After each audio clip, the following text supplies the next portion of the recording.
sudah ditemukan 2 alat bukti yang cukup, yang kemudian disimpulkan bahwa ada dugaan terjadi tindak pidana penyuapan yang dilakukan oleh J selaku pemberi dan AAE selaku pemberi kepada AF. Dan kemudian juga kita temukan 2 alat bukti yang cukup yang bisa dikaitkan dengan salah satu anggota DPR atas nama LHI.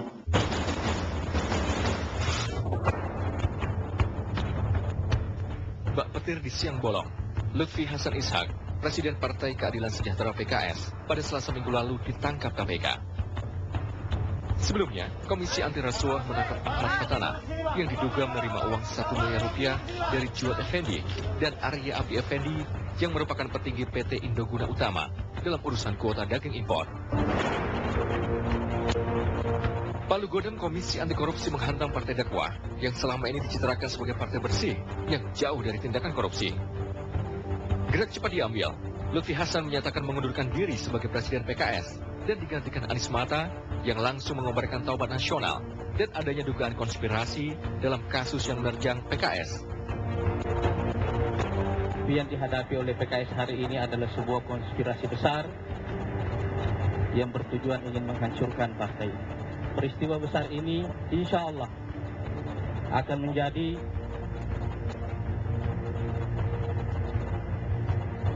hentakan sejarah yang membangunkan macan tidur PKS. Saya yakin Allah Subhanahu wa Ta'ala mengirimkan sebuah isyarat besar kepada kita semuanya, bahwa ini adalah momentum pembenahan diri sekaligus merupakan momentum kebangkitan PKS.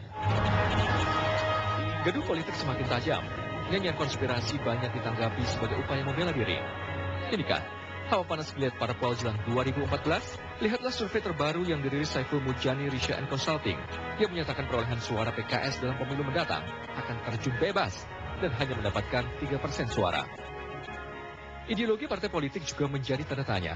Masihkah parpol dengan ideologi dan label agama dilirik publik? Atau justru publik semakin tidak percaya dengan partai politik apapun ideologinya karena kasus korupsi yang menjerat para kadernya?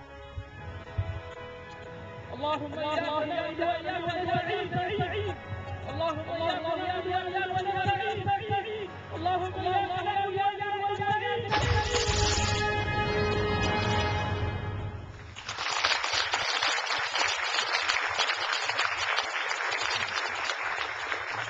Apakah kemudian label atau simbol-simbol ideologi agama masih menjadi faktor yang signifikan dalam pertarungan 2014?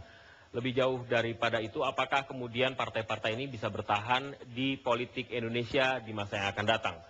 Naik turunnya partai politik berlabelkan ideologi tertentu, katakanlah agama, memang sudah menjadi bagian dari sejarah kita dan kita belum melihat begitu signifikannya sebuah partai memimpin kemudian perolehan suara di pemilu.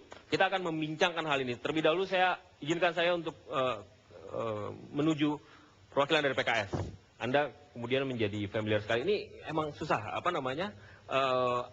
tokoh-tokoh PKS dicari akhir-akhir ini. Kenapa, Bung? Tidak ya, sebenarnya pertama saya meluruskan, saya tidak mewakili partai, saya diundang, tapi memang politisi PKS tentu saya akan menyuarakan juga pemikiran-pemikiran PKS. Ya, nah, mengenai masalah sudah diundang, saya pikir tidak. Okay. Kita sangat familiar selama ini dengan media. Oke, ya.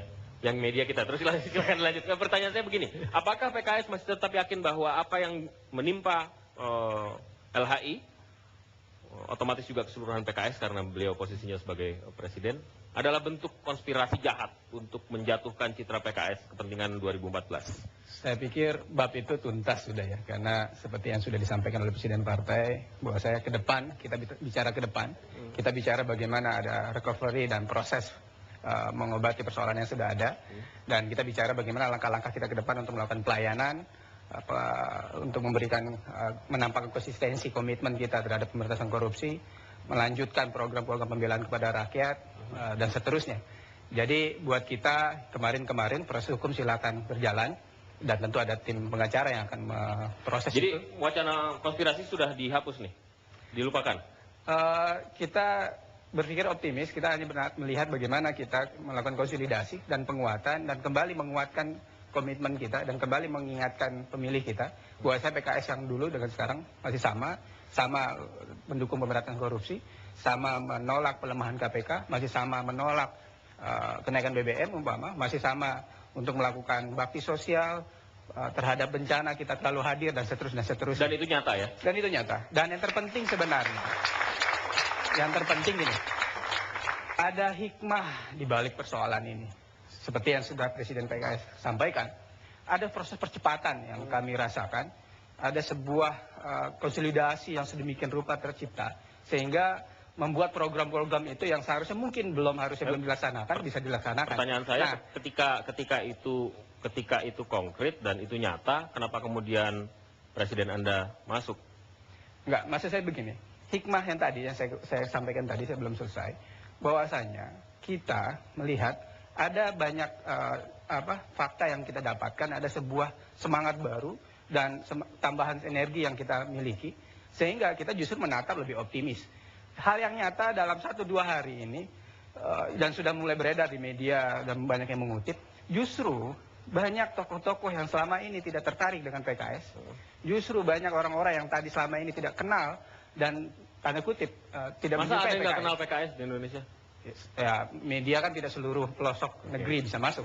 Negeri tidak seluruh pelosok negeri rumah bisa masuk. Nah, artinya maksud saya gini, banyak hal-hal yang terjadi di Jogja, di NTB, di Jakarta, di Jawa Barat, dan kita mendapatkan justru apresiasi dari publik bahwasanya mereka masih berharap dan masih memiliki kepercayaan yang kuat kepada PKS. Dan yang terpenting buat kami adalah mesin partai, yaitu kader, justru terkonsolidasi melakukan proses percepatan yang luar biasa untuk melakukan program-program ke depan. Gitu. Itu yang menjadi penguatan yang kami yakini. Saya akan beralih ke Pak Yusuf. Pak Yusuf adalah bagian dari PKS, protokanlah di PKS, kemudian mengundurkan diri dan kemudian menjadi semacam nemesis gitu di partai ini. Apakah apa yang disampaikan oleh Bung Indra ini Anda sepakati bahwa ada perubahan sikap, ada akselerasi, konsolidasi dan seterusnya dan seterusnya? Saya klarifikasi dulu, saya tidak pernah mengundurkan diri. Oke. Oleh karena itu, Anda masih salah seorang petinggi PKS mengatakan di PKS ini ada yang memilih mengkritisi di dalam, ada yang memilih mengkritisi di luar. Saya perlu klarifikasi juga bahwa saya memang selama 6 tahun mengkritisi PKS dari dalam. Oleh karena itu saya punya dokumen 20 jilid lebih, 1.500 halaman, belum pernah keluar. Pada satu saat akan lahir juga. Kapan itu dan kenapa ditahan? Lihat kondisi. Oke, kondisinya seperti apa? Oleh karena itu saya diperintahkan untuk mengkritisi dari luar. Maka saya katakan ke pengacara PKS Assega bahwa saya dipecat oleh PKS, prosedurnya tidak sesuai. Oleh karena itu 10 orang saya gugat di pengadilan, sekarang dalam kondisi banding, maka sampai inkrah mungkin 5 tahun lagi posisi saya status quo. Sejuta kali disebut dipecat sama PKS, tetapi tunggu keputusan dari kasasi dan PK. Mari kita beralih ke kasus populer, kasus terkini, kasus Mutakhir. Apa pendapat Anda tentang itu? Anda pernah mengatakan bahwa kalau ditangkap, kenapa kita harus terkejut gitu? Anda sempat menyampaikan statement itu. Kenapa? Saya sama sekali tidak terkejut dengan tertangkapnya Lutfi itu. Kenapa? Karena 20-an Maret 2011 telah lahir jilid pertama tentang impor daging sapi berjanggut itu. Pada bulan Juni terbit jilid yang kedua. Maka disitu disebut siapa saja yang terlibat dengan itu. Dengan pelajaran ini, kenapa kaget? Toh ini juga kasusnya juga sama. Cuman yang berbeda orangnya saja.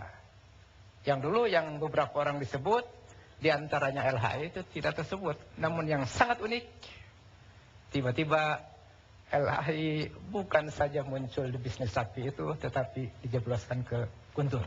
Oke, ditanggapi, Bung Indra? Seperti saya bilang, untuk masalah proses hukum, kami menghormati aturan yang ada, dan biar tim pengacara yang akan membahas itu, tentu saya pikir tidak tepat juga, karena tema kita adalah konstelasi politik 2014, dan saya pikir tidak perlu ditanggapi. Tapi yang jelas betul, Pak Yusuf bukan mengundurkan diri, tapi diberhentikan dengan segala macam persoalan yang ada. Dan saya menarik adalah, saya waktu itu ada terpikir, dan saya sudah baca beliau buku putihnya ketika beliau jadi anggota DPR, dan saya waktu itu bukan anggota DPR, saya sudah baca dan segala macam. Cuman yang menarik adalah gini, saya waktu itu sempat berpikir, luar biasa Arif, pengurus DPP, presiden partai, tidak membuka aib-aib beliau gitu. Karena saya dengar adalah pengurus DPP sangat menghormati beliau, jadi sama muslim tidak perlu membuka aib satu sama lain. Dan itu yang saya lihat luar biasa, walaupun sudah dipukuli saat melalui pengadilan, melalui media massa saat itu, tapi justru tidak dibuka. Walaupun saya pribadi sangat sedikit banyak tahu apa yang terjadi terhadap beliau, tapi yang jelas beliau orang yang juga punya jasa buat partai, itu menyebabkan partai tidak perlu menistakan seseorang. Biarkanlah publik yang menilai. Mau ditanggapi, Pak? Saya kira boleh-boleh saja. Tapi kan umpamanya aib, seperti saya diempani oleh 3 pelacur. Diempani oleh 3 pelacur untuk menghancurkan PKS. Ini kan gosip. Oleh itu saya, pengacara dia saya angkat sumpah. Sebagai sumpah. Dengan saya, apabila betul ini fitnah, saya melakukan, saya tidak bangun lagi. Tapi kalau memang ini fitnah, kemudian tidak benar, saya tidak bangun. Dia ogah, sumpah dengan saya. Semua ini kan luar biasa, saksinya ini. Tadi saya perlihatkan bahwa pasca dijebloskannya Lutfi itu ke Guntur, maka dilakukan mobilisasi pembentukan opini bahwa Lutfi itu adalah mujahid, Lutfi adalah terzolimi. Kemudian Yusuf Supendi perkaranya jalan terus karena dibiayai oleh Nazarudin. Ini kan fitnah. Saya bilang saya tidak pernah ketemu Nazarudin, tidak pernah salaman, kok tiba-tiba difitnah menerima 10 miliar.